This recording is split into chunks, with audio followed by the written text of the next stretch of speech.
नमस्कार, मैं हूं शैलेंद्र सिंह और आप देख रहे हैं हमारा YouTube चैनल शब्द शब्द शैलेंद्र सिंह। आज हम हैं पूनम कालरा जी के साथ, जो इन्होंने मल्टीनेशनल जॉब छोड़ के एक फैशन स्टोर खोला और उसका क्या अनुभव रहा, इस बारे में हम आज उनसे बात करेंगे कि नौकरी का क्या अनुभव होता है और जब खुद आप बिजनेसमैन बनते हो तो क्या उसका अनुभव रहता है। आपके बुटीक को 9 साल लगभग हो चुका है, तो इस दौरान जो उनके अनुभव रहे हम वो भी जानेंगे, जिससे कि अगर कोई अपना बिजनेस शुरू करना चाहता हो तो उसको मदद मिल सके। पूनम जी, सबसे पहले आपका बहुत बहुत स्वागत है। नमस्कार। आप हमें ये बताइए कि आपकी जो यात्रा थी, पहले आप जॉब करती थी, तो कैसे और कहाँ कहाँ किया? एक्चुअली मैं दिल्ली शादी के बाद दिल्ली चली गई, तो वहाँ मैंने MBA करके मैंने मतलब मल्टीनेशनल कंपनी में HR डिपार्टमेंट में काम किया और उसके बाद से फिर मैंने यूनिवर्सिटी की तरफ रुख किया। तो जैसे MIT यूनिवर्सिटी हो गई, यूनिवर्सिटी में पढ़ाने का काम? मेरा वहाँ प्लेसमेंट ऑफिसर अच्छा, का काम था, BTech स्टूडेंट्स को प्लेस करवाना। तो वहाँ पर है और DU में भी रही। और बट ये है कि वहाँ जब काम कर रहे थे तो वो जो अनुभव है कि बिजनेस और नौकरी में क्या फर्क है, तो बिजनेस एक आपको मालिक होने की फीलिंग देता है और जो नौकरी है तो नेचुरली आप नौकर तो हैं ही, आपके जो है ऑनर कोई और रहे, आपको वो सैलरी दे रहे हैं और आप उनके लिए काम कर रहे हैं।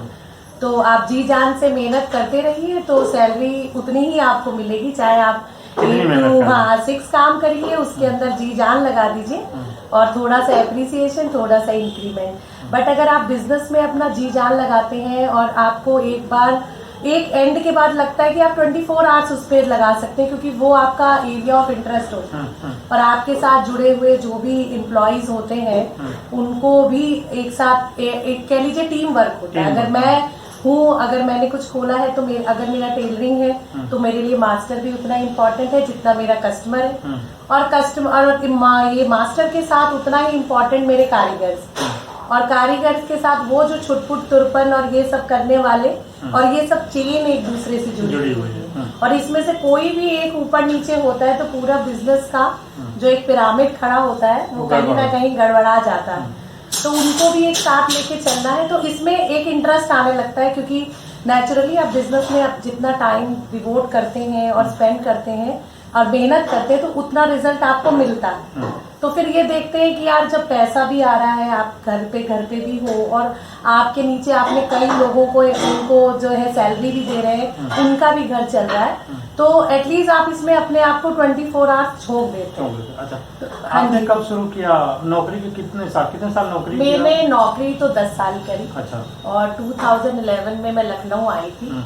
तो मैंने यहाँ से बिजनेस स्टार्ट किया। इससे पहले नौकरी के साथ साथ, क्योंकि जब आप नौकरी करते हैं तो एक बहुत बड़ा आपको एक एम्पायर मिलता है कई लोगों से, क्योंकि मेरा उनसे डेलीगेट्स लोगों से मिलना था, CEO से था कंपनीज में, और जैसे MIT में एक फैशन डिपार्टमेंट भी था, तो उसमें क्योंकि जैसे हम लोग प्लेसमेंट ऑफिसर होते थे या कभी भी किसी को वेलकम करना हो, क्योंकि बोलने का काम होता है, तो उसमें बुला लिया जाता था कि चलो ये वेलकम कर देंगी, ये वो देख लेंगी डेलीगेट्स को, ये वो। तो उसमें कई लोगों से मेरा परिचय होने लगा और जब उन्होंने देखा कि मैं इस तरीके का बिजनेस जो है उनका भी बढ़ा रही हूँ और थोड़ा मुझे कपड़ों की तरफ रुझान था। अच्छा। और कहीं भी जाती थी तो मैं नॉलेज लेने लगती थी कि ये कपड़ा कैसे बना, कितना इसमें कॉटन है, कितना थ्रेड दूसरा है, तो वो मेरे अंदर से था। बट कभी ये नहीं सोचा था कि मैं ये बिजनेस करूंगी।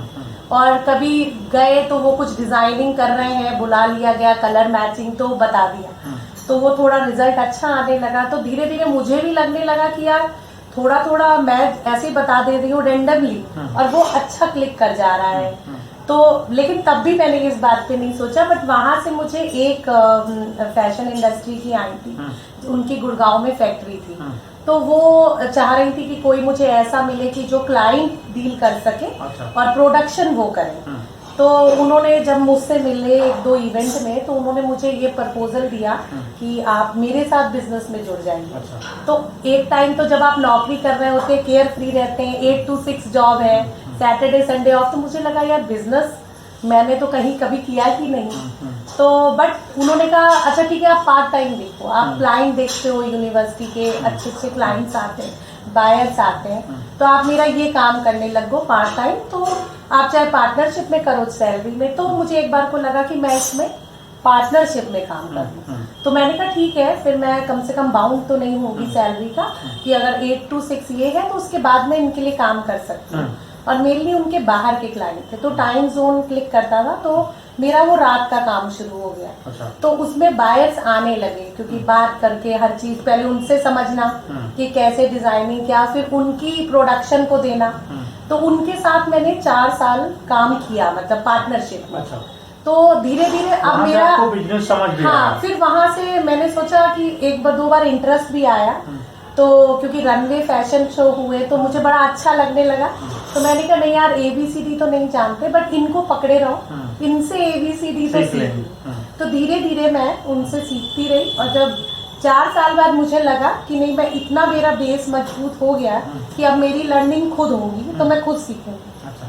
तो धीरे धीरे मैंने उनको धीरे धीरे बोलना शुरू किया कि मे भी मुझे शिफ्ट करना पड़े, आप कुछ और देख लो।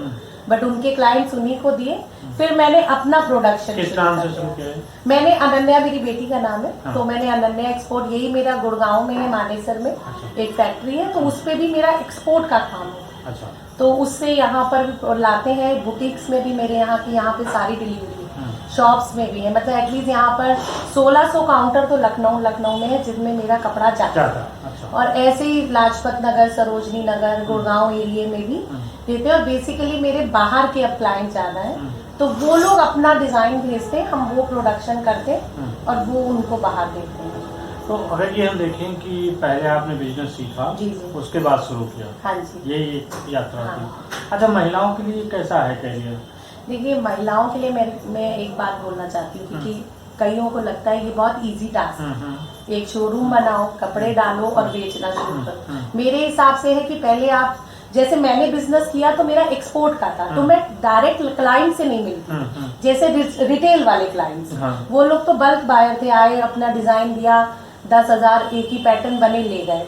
बट जब मैंने भी यहाँ शुरुआत की तो 1 साल मैंने बहुत लोअर लेवल से स्टार्ट किया, कोई बैनर नहीं, कोई कुछ नहीं, क्योंकि आपको रिटेल में क्या होता है, कस्टमर से फेस टू फेस डीलिंग करनी, नहीं मालूम कि वो क्या लेने आया है, और ये आपके अंदर कैलिबर है कि वो 500 का लेने आया और आपने 1000 का बेच दिया उसको। तो ये बिजनेस का बहुत बड़ा इम्पोर्टेंट, क्योंकि वो जो 500 लेने आएगा वो आपसे 400 से उम्मीद करेगा लेना, जितना भी वो चाहे वो तोड़ सकता है। लेकिन अब आप में इतना कैलिबर होना चाहिए कि वो 500 की जगह 400 सोच रहा है, तो आप उसको 800 की जगह 1000 का बेचिए।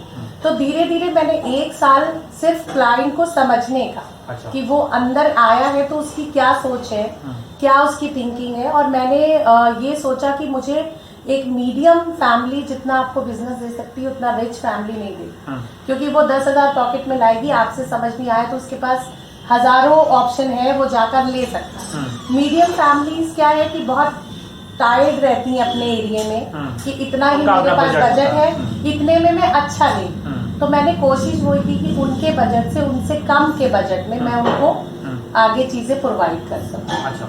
तो जब मैंने ये काम किया और 1 साल तक मैंने सिर्फ लर्निंग करी कस्टमर की, प्रोडक्शन मेरा बेस मजबूत था, अब मुझे कस्टमर को पढ़ना था कि वो कस्टमर क्या चाहता है मुझसे।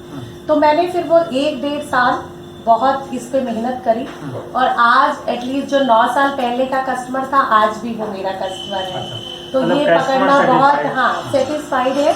मेन बात ये है कि ठीक है, आप कमा भी लेंगे, सब कुछ भी कर लेंगे, बट एक रिलेशनशिप भी बहुत इम्पोर्टेंट है इस बिजनेस में, क्योंकि रिलेशनशिप ही आपको आगे तक लेता है कस्टमर के साथ। हाँ, और इसमें आप होर्डिंग कर दीजिए, कितनी भी आप एडवर्टीजमेंट कर दीजिए, अगर कस्टमर आपका सेटिस्फाइड है तो वो कहीं नहीं जाएगा, एटलीस्ट वो 10 को लेकर।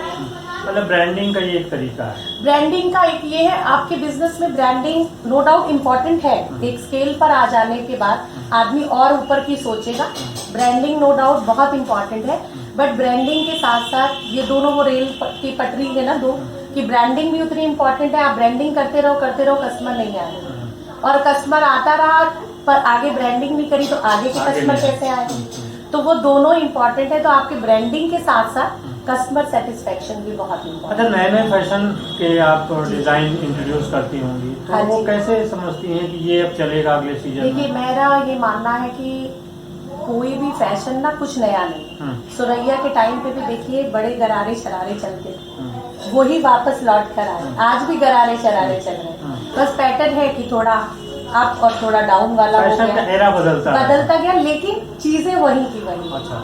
अब बेल बॉटम आज भी आया है, कल भी था, तो कहीं कुछ नया नहीं। बट हाँ, लेट से अब मैं ही हूँ, अगर एक पैटर्न में फॉलो करती रहूंगी, मैं कितनी बार कर लूंगी, 10 बार ले लूंगी, 6 बार ले लूंगी या 15 बार ले लूंगी, फिर सोचूंगी कि अब ये थोड़ा सा अलग होना चाहिए। तो जब मैं एक प्रोडक्ट को 1-1.5 महीने तक बेच देती हूँ और मुझे मालूम है कि ये कस्टमर आया और एक ही पैटर्न को, चाहे वो डिफरेंट कलर्स में ले गया, लेकिन इसके बाद जब वो आएगा तो वो कुछ और सोचेगा, कुछ और ढूंढेगा कि आपने कुछ नया दिया है, तो फिर कुछ नया रखना बहुत इम्पोर्टेंट है, क्योंकि एक चीज से तो हर आदमी बुक हो जाता है। आपके यहाँ सबसे ज्यादा क्या बिकता है, इंडो वेस्टर्न? नहीं, मेरा इंडो वेस्टर्न, वेस्टर्न भी है, और वेस्टर्न मैंने अभी इंट्रोड्यूस किया है, क्योंकि मैंने बीच में लाके रखा, क्योंकि अब क्या हो गया है कि अब जो स्लिम लेडीज आती हैं आजकल, बड़ा हाई फाई ग्रुप हो गए, पार्टीज हो गई, तो हर लेडी को लगता है ना कि मैं इसमें अच्छी दिखूं, कुछ नया आए, डिफरेंट पहनूं तो डिफरेंट भीड़ में लगूं।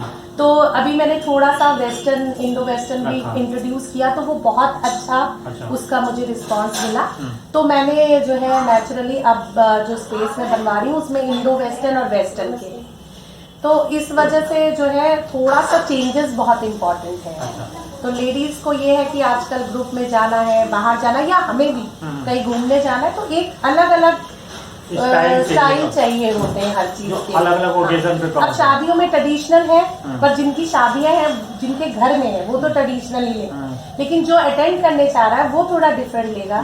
तो धोती पैंट्स हो गए, श्रग्स वाले हो गए, डिफरेंट डिफरेंट तरीके का एक अपना भी हम लोगों ने नया एक अभी लॉन्च कर रहे हैं, पर ब्रांड निकालेंगे उसको, उसका नाम अभी डिसाइड नहीं किया, बट वो टोटली इंडो वेस्टर्न रहेगा। कि वो बिल्कुल डिफरेंट स्टाइल।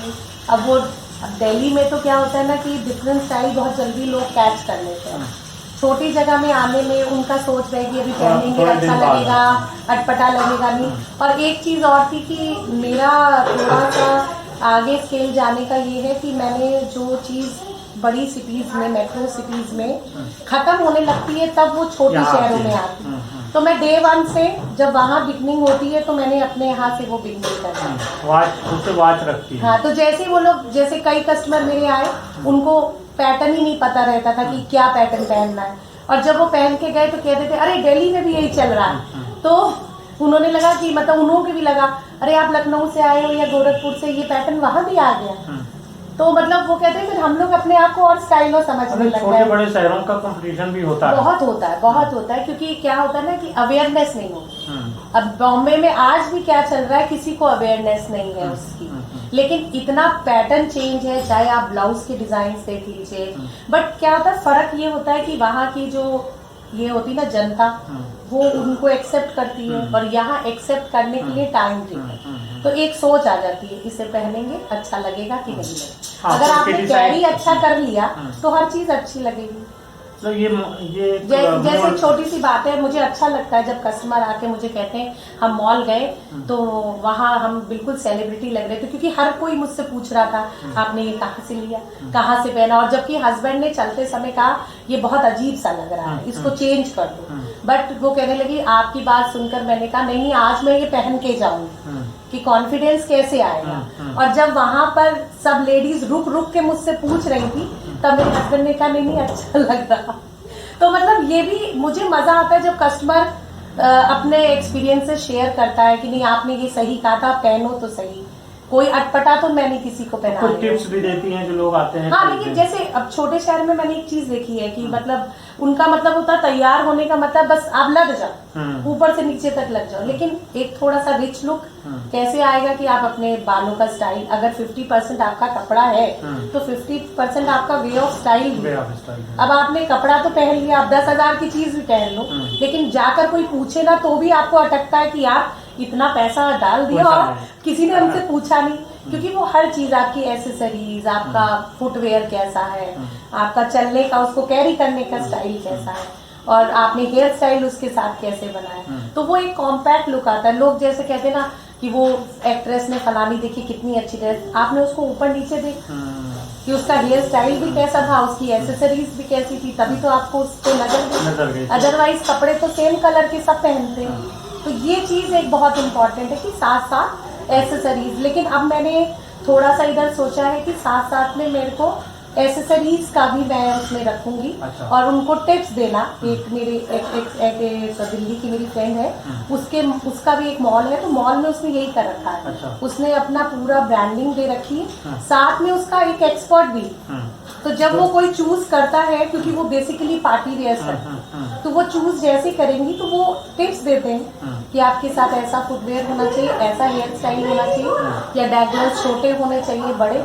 तो मुझे लगता है ये अभी यहाँ पर लैकिंग है और उसको यहाँ इंट्रोड्यूस करना बहुत इम्पोर्टेंट है। ये मेरा लास्ट ईयर था, बट कोरोना की वजह से थोड़ा सा डिसबैलेंस हो गया, तो अब मैंने सोचा कि ये मुझे यहाँ एटलीस्ट इस दिवाली से पहले मुझे करना, और वो फ्री ऑफ कॉस्ट रहेगा। वो एटलीस्ट आपको एक टिप्स दे देगा, तो आपको जो हेजिटेशन होती है कि उसको कैरी कैसे करें, पहन के कैसे जाएं, तो वो चीज बताने से आसान हो जाएगा। बजाय वो इतना हैवी खरीद ले, इतना एक्सपेंसिव खरीद ले, तो उससे उनको एक टिप्स मिल जाएगा कि जो काम 5,000 में नहीं वो 50 रुपए में भी हो सकता है, तो वो उनके लिए ईजी हो। कुल मिला के अब जो लोग आएंगे यहाँ पे कस्टमर, उनको टिप्स भी मिलेगा।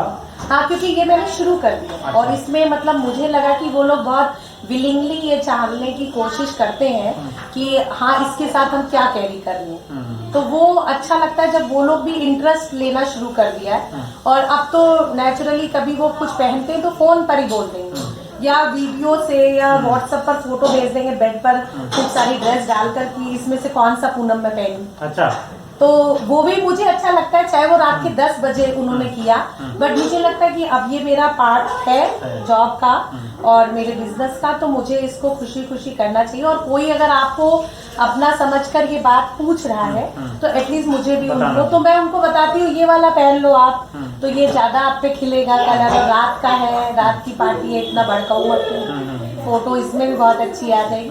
और वो नेचुरली अब जब वो मुझे अगले दिन कॉल बैक करती हैं तो कहती नहीं यार बहुत अप्रिशिएट किया गया, बहुत अच्छा लगा मुझे। मतलब हम लोग कपड़ा पहनने के पहले ये देखते हैं कि उनकी फोटो अच्छी आएगी कि नहीं। यहाँ यही हो जाता है, जैसे कई लोग आते हैं कहते हैं अरे हमको, मैं उनको कहती हूँ आप थोड़ा सिंपल सोबर फैब्रिक इस्तेमाल करा करो अपने के लिए, तो कहते हैं कि नहीं वो फोटो अच्छी नहीं आती है। तो मैंने कई बार उनके एक्सपीरियंसेस सुना कि उन्होंने फोटो दिखाई, तो मैंने देखा कि उन्होंने पीच पूरा सिंपल पहना है, बट बाल या लिपस्टिक या उनके एसेसरीज वो भी ऐसे थे कि वो घर के जैसे गोल्डन पहन लिया ये। तो मैं उनको ये बोलती थी कि अगर ये डल है तो मेकअप अच्छा करो, थोड़ा सा कानों में या बालों को हाईलाइट करो, बाउंस करो, तभी तो आपका कुछ आएगा फोटो। आप दूसरी फोटो मुझे दिखाते हैं वो कि वो देखिए वो वाली फलानी आई थी वो कितनी अच्छी, तो मैं उनको देखती थी तो उनका हेयर स्टाइल भी उतना ही परफेक्ट था, उनका आउटफिट भी उतना ही परफेक्ट था, बट स्टिल मतलब मुझे लगा कि यहाँ थोड़ी सी फैशन में लैकिंग है, तो वो मुझे लगा कि ये थोड़ा सा यहाँ लेडीज को थोड़ा सा सीखना चाहिए। बाकी तो वो लोग तो परफेक्ट हैं अपने आप में।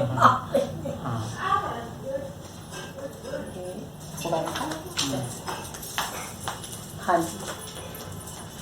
तो साथियों, ये पूनम जी से हमारी बातचीत थी, और अब जब आप अनन्या एक्सपोर्ट्स में आएंगे तो आपको सुझाव भी मिलेंगे कि आप क्या चीज़ें पहने, कैसे पहने, साथ ही साथ जो उसके एसेसरीज हैं उसके बारे में भी आपको जानकारी मिलेगी।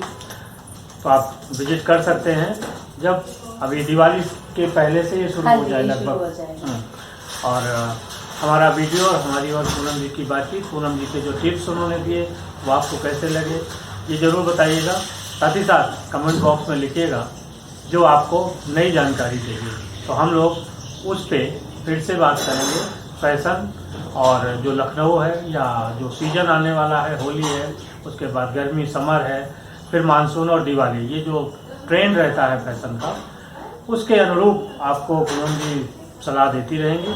बहुत शुक्रिया पूनम जी आपका भी, और सभी साथियों आपका भी कि आपने अपना कीमती समय निकाल के हम लोगों को देखा। शुक्रिया। नमस्कार।